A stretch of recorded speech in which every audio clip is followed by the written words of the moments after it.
Hello, this is Garry Moore speaking. Hello, Junior. This is Jimmy. Jimmy Durante, where are you? At my girl's house, and it's awful. When I left for New York 2 weeks ago, she weighed 150 pounds. Now she weighs 200. You mean she's gained 50 pounds in the interim? Yes, and on the outer rim, too.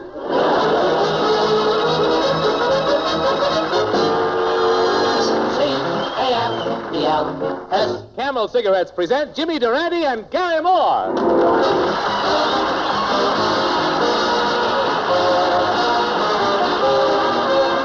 Yes, it's the Friday Night Camel Show. Garry Moore, Jimmy Durante, Roy Borgie and his orchestra, and yours truly, Howard Petrie.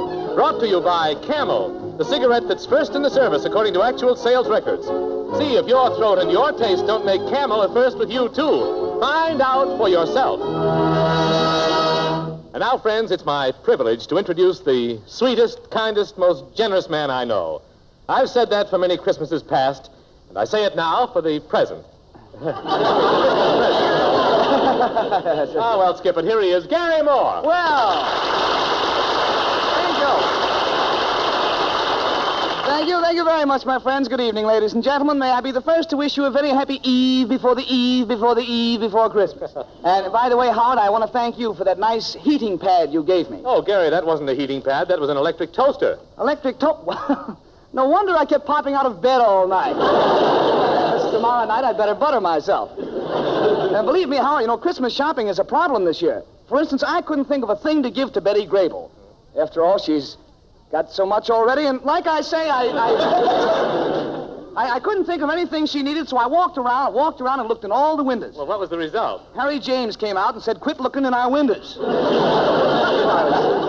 I was so embarrassed, I almost dropped my periscope. But let me tell you, Howard, that Oh, there you are, Mr. Moore, you lovely man.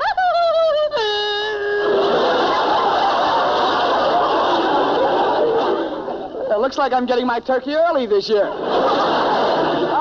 How are you, Mrs. Wurtle-Burtle? Oh, please, Mr. Moore, don't be mean to me tonight. I want to make a good impression. You see, my mother-in-law is out in front. She's out in front, eh? Well, those wartime girdles don't last forever. What is it that brings you here tonight, my dear? Mr. Moore, I have come to receive your congratulations. No. I just took my automobile driving test, and I am now a qualified California driver. Well, which are you, qualified or a California driver? Can't be both, you know. Say, listen, I was sensational in my test. Well, didn't it make you nervous to have a policeman sitting right on the front seat with you? Not in the least. I just kept my hand on the wheel, my foot on the brake, my eye on the road, and my nose out the window. Your nose out the window? Yes, the policeman's horse sat between us. Oh, but now I'm worried, Mr. Moore. I have my license, but I still don't really understand about cars. What actually makes an automobile go? Well, there are several things that make an automobile go, one of which was gasoline. But to really understand cars, Mrs. W., go out and lift up the hood of your own car. Of course, first wiping off yesterday's pedestrians. And there, my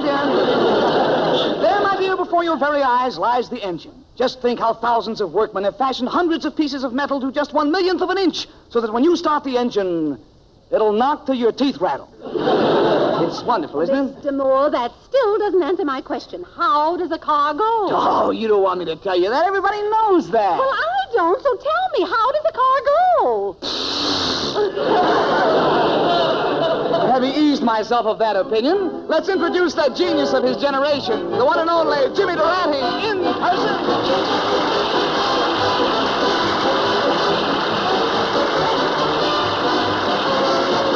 Gotta start off each day with a song. Oh, sing it, Jimmy. Now, even when things go wrong, Use high greetings, boy. right, you feel better, you even look better.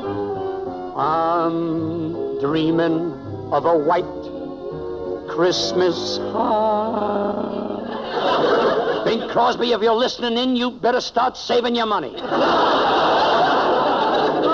hello, Jimmy. Hello, Junior. Merry Christmas, Jimmy. Merry Christmas, Junior. Some lousy necktie you gave me. Well, Jimmy, what have you been doing all week? Christmas shopping? Christmas shopping? Anybody who hasn't done their Christmas shopping before now has nothing above their ears. Well? Just call me Flat Top. I shall, Jimmy. You know, I have a little present for you. It's an electric train. Here, I'll show you how it runs. Isn't that swell?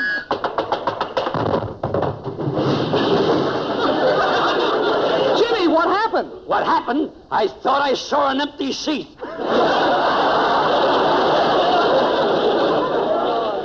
But, Junior, thanks for the present, and I didn't forget you. I bought you a nice bottle of Oldie Clooney. In fact, I'm wearing some of it now. Yes, it's fetching. What's the name of it? 10 nights in a drainage canal. 10 nights in a drainage canal. What did you have to spend to get it? 10 nights in a drainage canal.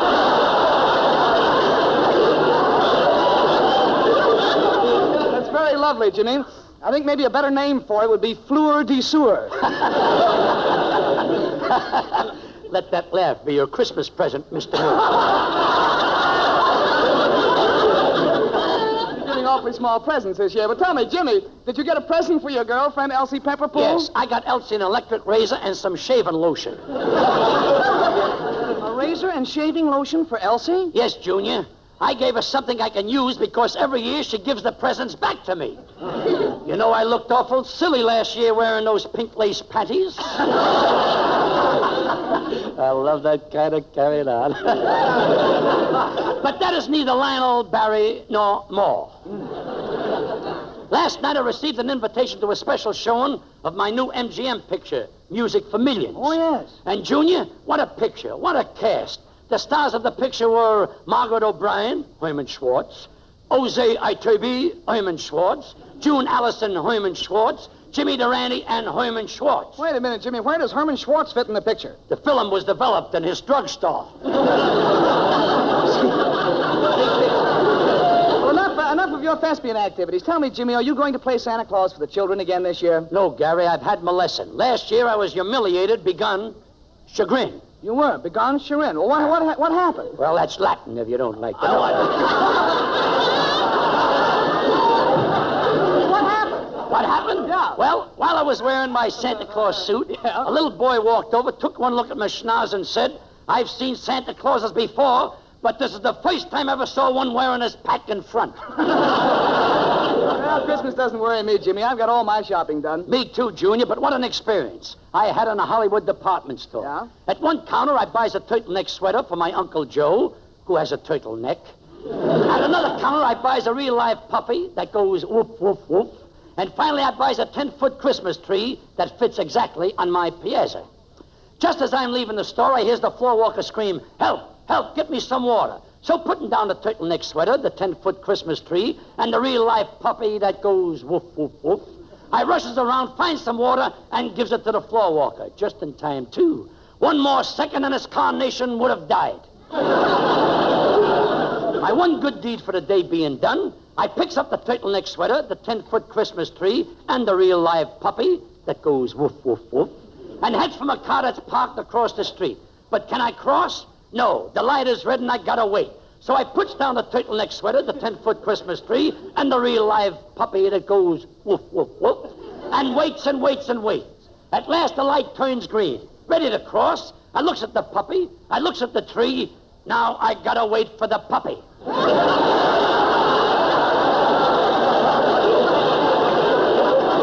Canine catastrophe. I'm standing there whistling Jingle Bells between clenched teeth when the light changes again. But is it green? No. Is it red? No. It's yellow. I'm fuming and they're bringing in new colors. Not being able to outwit those double-crossing lights, what do? I decide to employ strategy. The street is amuck with vehicles and automobiles, too. So I figures out that if I go through the back door of every car, I'll be on the other side of the street before you can say Shadrach, Meshach, and Umbriago. Quick as a flash, I opens the door of the first car. How do you do? How do you do? How do you do? How do you do? Pardon me, sailor.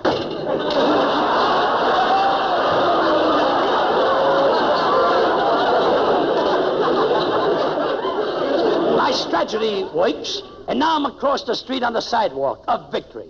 So putting down my turtleneck sweater, my 10-foot tree, and my puppy that goes woof, woof, woof, I'm ready to continue to my car. When I looks around on Junior, I starts fermenting all over again. Well, what was wrong? You were on the sidewalk, weren't you? Yes, but I was on a sidewalk in Glendale. No. Now you know that you can't go wrong. Why did you shout all each day with a song?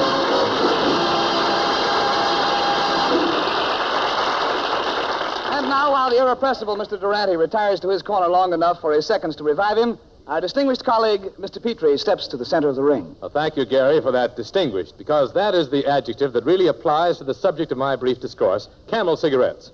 For Camels bring to every smoker's taste and throat a distinguished blend of costlier tobaccos.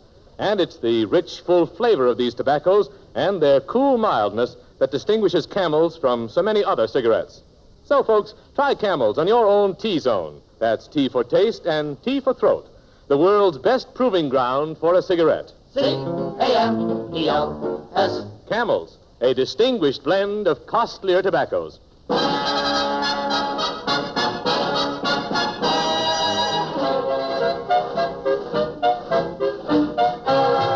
As his Yuletide special, Roy Bargy presents his arrangement of Raymond Scott's Toy Trumpet.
And that was Roy Bargy and his 19 men playing the toy trumpet. 19 men blowing into one trumpet. They must know each other very well. But enough of this Rennie Kazazel and Fiddly-Dee. Junior, what have you in store for the Culture Corner tonight? Well, earlier tonight, James, you gave us your version of I'm Dreaming of a White Christmas, and I hardly think I should let the season go by without taking a crack at it myself. So, stand back while I throw out my diaphragm. Very well. I shall run and get my catcher's mitt in case you throw it my way. Thank you, James. Maestro. I'm dreaming of a white Christmas with every Christmas card I write. I love you passionately, Stephanie Hootknuckle. Oh, I loved you, darling, and I shall never forget the night we met, my love. It was Christmas Eve, and I was tramping through the crisp white snow when my foot slipped in a puddle of slush. I leaned over to clean off my shoe, and there you were, my sweet. Oh, yes, there you were, Angel, your lovely face nestled between my galoshes. I looked down at you ever so gently and said, hello there. Ah, but you were the shy type. All you could do was smile and blow snowballs. But ever so gently, I took your hands and pulled you up, and oh, what lovely hands you had, darling, what lovely hands. They looked positively Grecian, like you'd been Grecian automobiles. Oh, darling.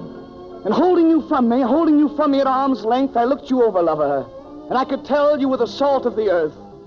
Too bad I couldn't say much for your shaker. ever so slowly.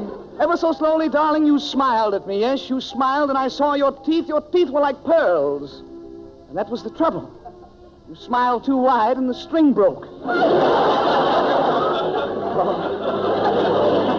Oh, how we laughed, my darling. How we laughed as we fished through the snow, straining your teeth through my handkerchief. Finally, we found them. Yes, we found them, and you bit out "I love you" on the handle of my snow shovel.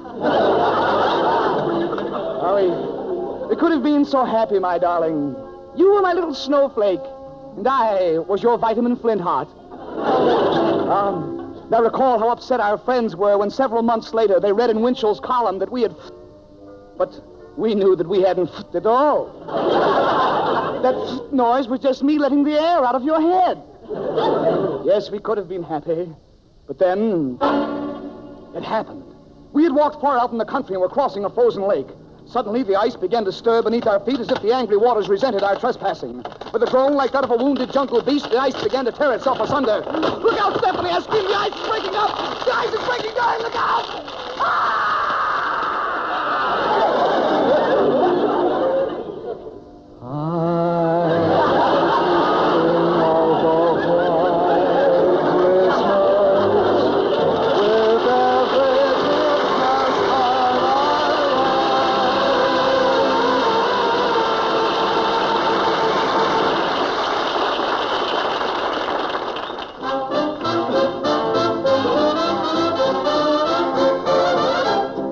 Friends, with Georgia Gibbs still on the sick list in New York, but very much in our hearts out here, we've asked Roy Bargy to send the Christmas greeting of all of us to Georgia with a song that means a lot to her. There goes that song again. Georgia,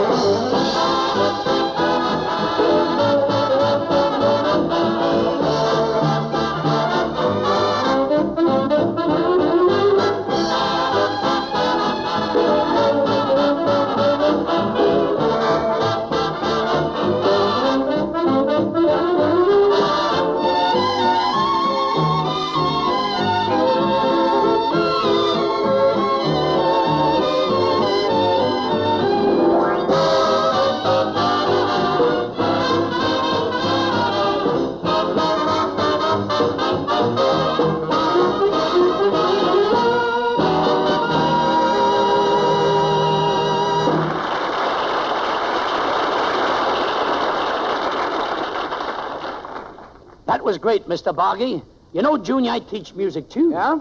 Every night I teach Leonard Turner, Paulette Goddard, Bette Davis. Jimmy, they can't sing. Aren't you wasting your time? My boy is very young. But there's something I'm teaching all smokers. Listen. C-A-M-E-L-S from Boston to Sardinia. Camels are smoke that's sure to win you. Well, I'm no music critic, Jimmy, but the words are great. Camels have a way of winning people who try them. That rich, full flavor of Camel's magnificent blend of costlier tobaccos seems to click with people's taste the world around. And Camel's kind, cool mildness seems to be mighty welcome to millions of throats. Look, all you folks, why don't you try Camels on your own T-zone? T for taste and T for throat. It's the best place to find out which cigarette is best for you. And like those millions of people we were talking about, the answer may be C-A-M-E-L-S. Camels, the cigarette of costlier tobaccos.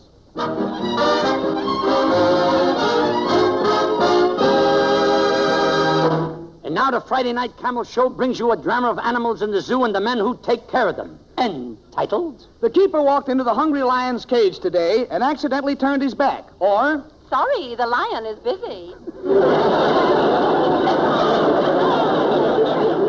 remarks like that will make us candidates for oblivion. Jimmy, tonight you and I are caretakers in a zoo. Have you had any experience with wild animals? What a question. Why, you're speaking to the foremost trainer of hippopotamuses. The word is hippopotamus. How can you train a hippopotamus if you can't even say his name? What's the difference? He can't say my name either. Comes out of you. Well, come on, Jimmy. We're due at the zoo. Let's shuffle over there. You shuffle, I just dealt you.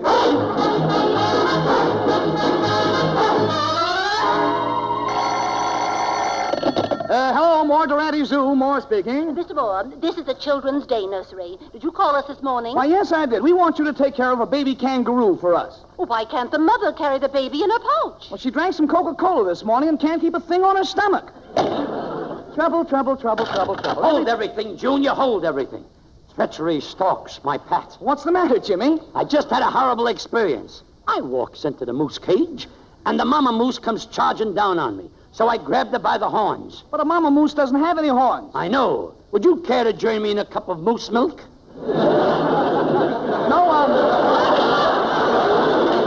No, thank you, Jimmy. I've had enough trouble of my own. Our new giraffe developed a sore throat, and I had to call up Dr. Rappaport to come over and swab it. Yes, I noticed a big swelling in the giraffe's throat. What is that, a swollen gland? That's Dr. Rappaport, still swabbing. But that's not our only problem, Jimmy. Our pet ostrich is in a deplorable condition. Her neck is scrawny, her eyes are popping out, her feathers are molting. Maybe we better go over and see the ostrich. Oh, there you are, gentlemen. Too late. The ostrich came to see us. I beg your pardon. I'm Miss Florabelle Farfel. I came in here to buy an unusual Christmas present for my family. You see, my family collects odd things. You must have been a great addition to their collection. Gentlemen, I want to buy my family an octopus for Christmas. Octopus? Yes. And I want the kind of octopus that has only 6 legs. It's very rare. A 6-legged octopus. Well, that's the rarest species there is. It's known as the Octopoda punctatus bocelatus. Octopoda punctatus bocalatus? Everybody wants to get into the act. Gentlemen, I want you to get this octopus for me, even if you have to sail the 7 seas. Very well, madam. Come on, Jimmy. We're off to the 7 seas.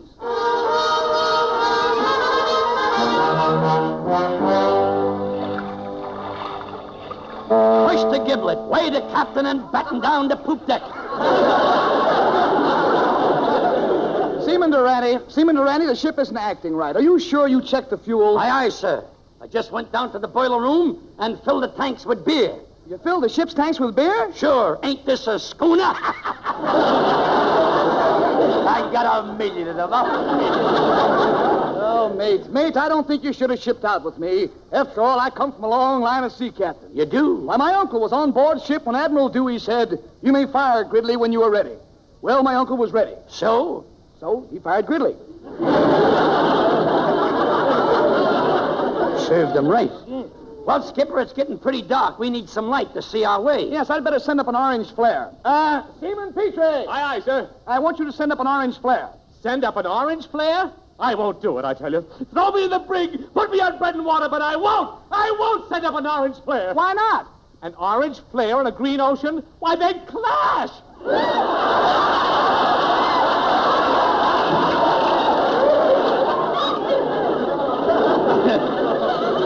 You know, Garry, I'll get rid of that guy as soon as he finishes crocheting my hammock. Matey, we must be near the place where the 6-legged octopus is. We better take a sounding. Where's the lead? It's in my hip pocket. Well, get the lead out of your pocket and take a sounding. Avast, matey, there's a storm a-brewing. Now we'll never find the 6-legged octopus. Man overboard! Man overboard! What am I yelling for? It's me. Don't worry, Jimmy. I'll throw you a lifesaver.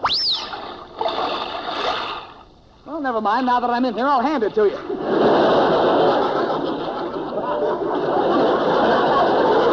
Gee whiz, Jimmy, isn't it dark? I can't see a thing. Don't worry, Junior. We'll save each other. Oh, Jimmy, I want to thank you for holding me up in the water this way. But, Junior, I ain't holding you up in the water. Well, of course you are. You got your legs wrapped around me. Here's 1 leg. Here's 2 legs.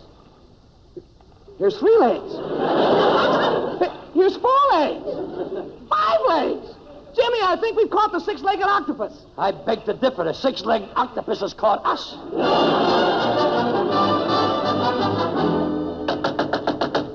in. Oh, well, welcome back, gentlemen. Oh, well, welcome back yourself. Oh, isn't it wonderful? But who is that you have with you? Oh, it's the octopus. Well, you're close. It's Mr. Durante. I should never have come out of the water. Miss Farfel, we have your 6-legged octopus outside, but before we bring it in, there's one thing we want to know. Yes? You said you wanted it as a Christmas present for your family. Yes. But why must it be an octopus with only 6 legs? Why? I have 3 sisters, and they never have anyone to take them dancing.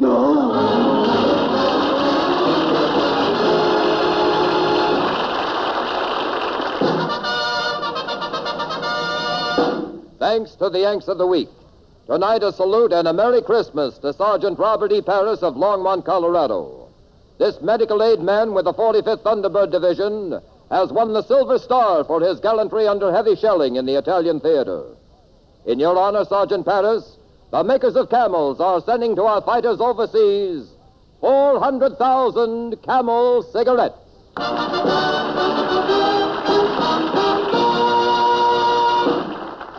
Each of the three Camel shows honors a Yank of the Week by sending free 400,000 Camel cigarettes overseas, a total of more than 1 million Camels sent free each week.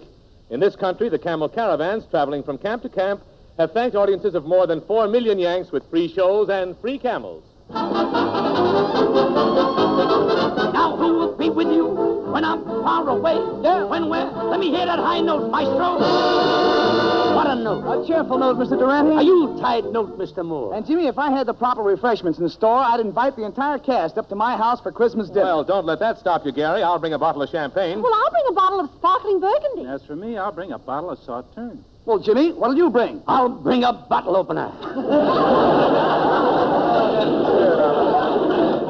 And, friends, before we leave you, Jimmy and I and the whole gang want to send to each one of you our warmest wishes at this Christmas time.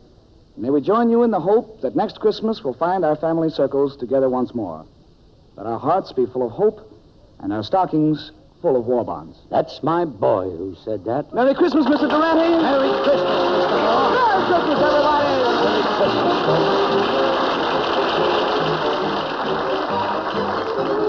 Camel broadcasts go out to the United States 3 times a week, are rebroadcast to our men overseas and to South America. Listen Monday to Bob Hawke in Thanks to the Yanks, Thursday to Abbott and Costello, and next Friday listen to Georgia Gibbs, Roy Bargy and his orchestra, yours truly, Howard Petrie. And Jimmy Durante. And Garry Moore. In person.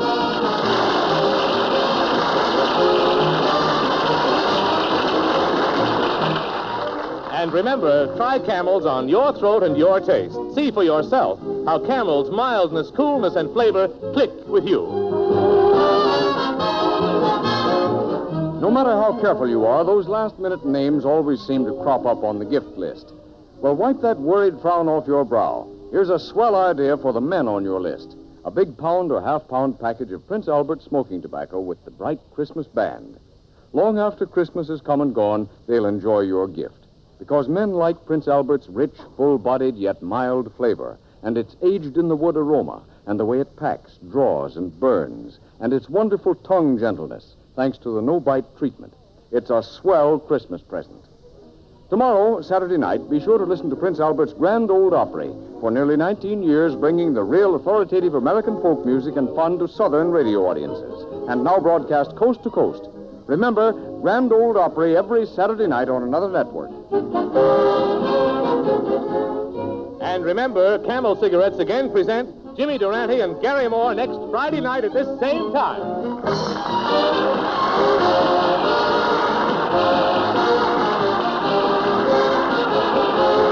This is CBS, the Columbia Broadcasting System. KNX, Columbia Square, Los Angeles.